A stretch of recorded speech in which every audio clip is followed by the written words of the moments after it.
June 13, 1944. While the Battle of Normandy was taking place in Europe, in the Pacific, the Americans began the Battle of Saipan.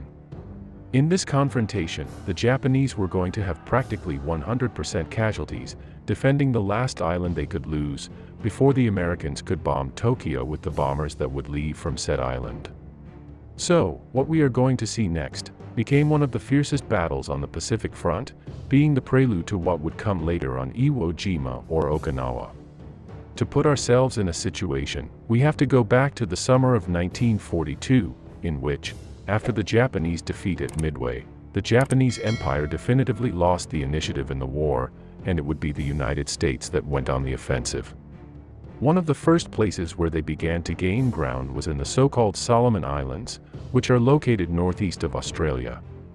By the beginning of 1944, both the Solomon Islands and the Gilbert Islands were already in American hands, and their advance was expected to be unstoppable.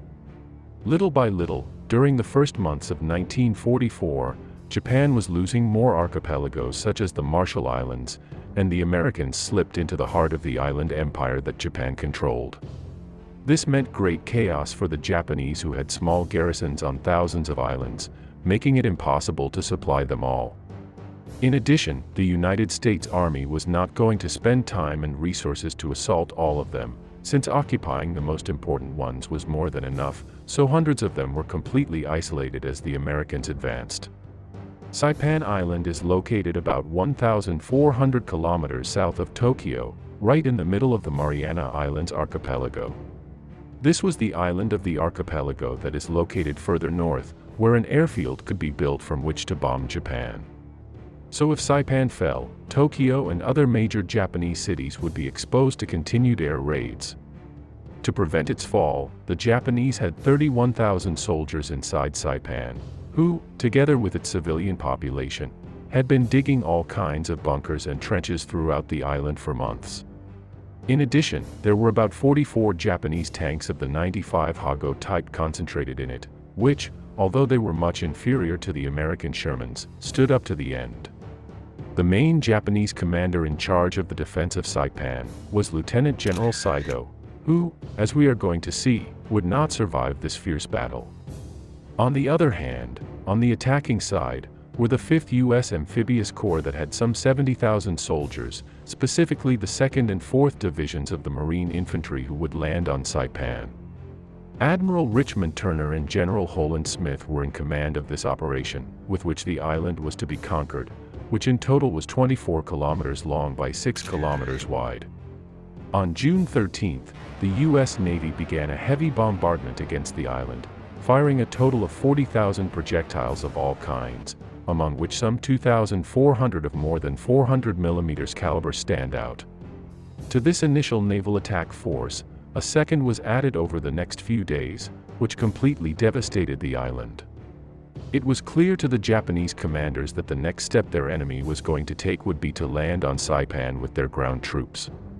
So, in an attempt to demoralize them, they began radioing messages to them saying they knew they were coming and were waiting for them. The landing finally took place on the morning of June 15th, when 300 boats with 8,000 soldiers headed for the island.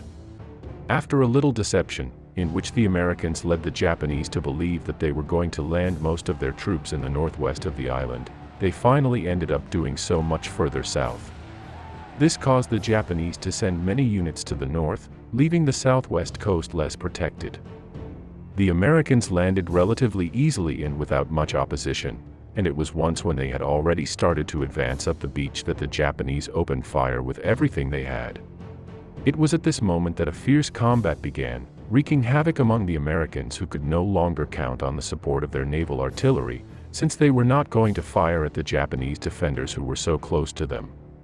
What is certain is that the situation became so critical that Admiral Turner was about to cancel the attack and withdraw the landed troops to the ships, but finally decided to continue sending reinforcements, and the battle continued.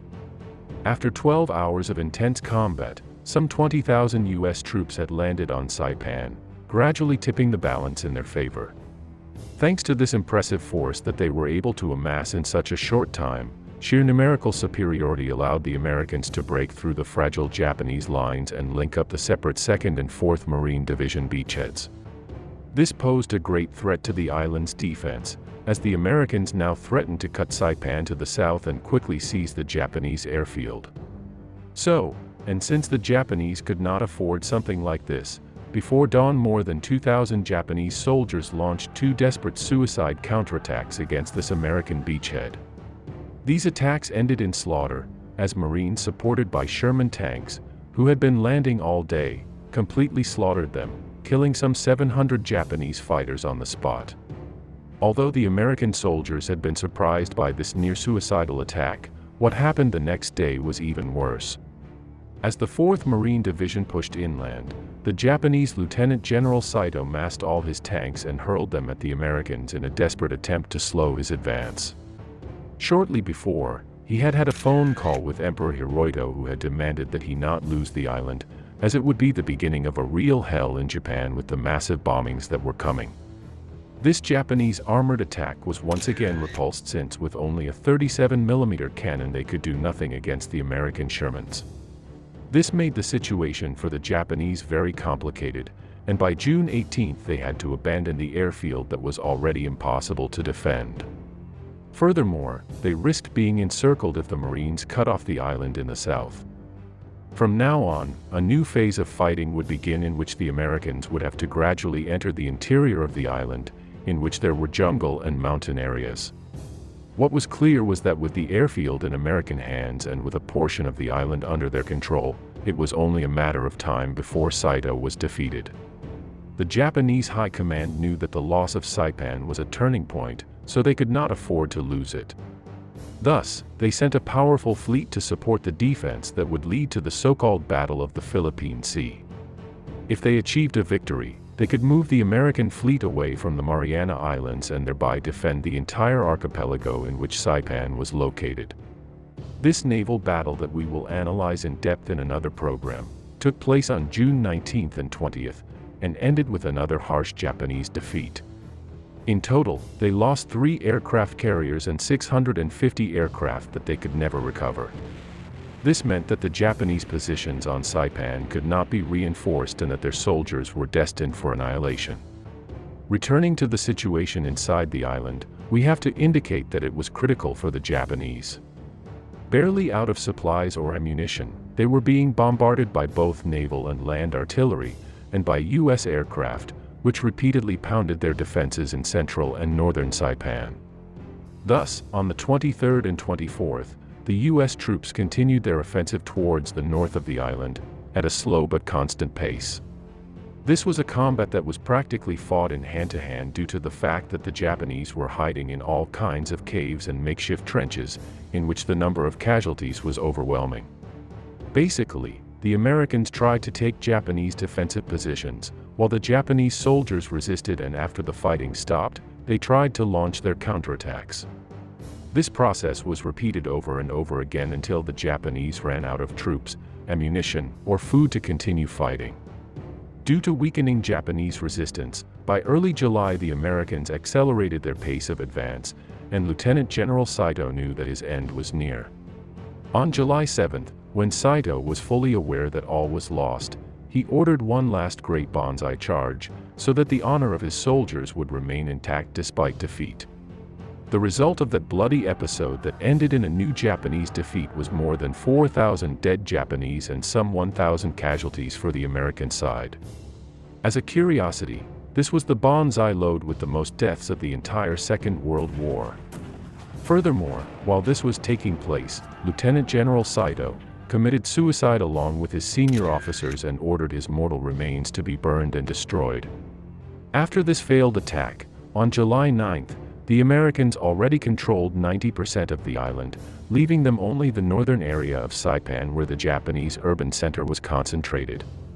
The image that the U.S. troops found there was horrifying, as some 7,000 Japanese civilians had taken their lives. Many of them did it by jumping off a cliff into the void. This was one of the bloodiest battles in the Pacific, which ended with some 30,000 casualties for the Japanese side between military and civilians and 16,500 for the Americans. Thus, it was one of the first warnings that the US commanders received of what was to come.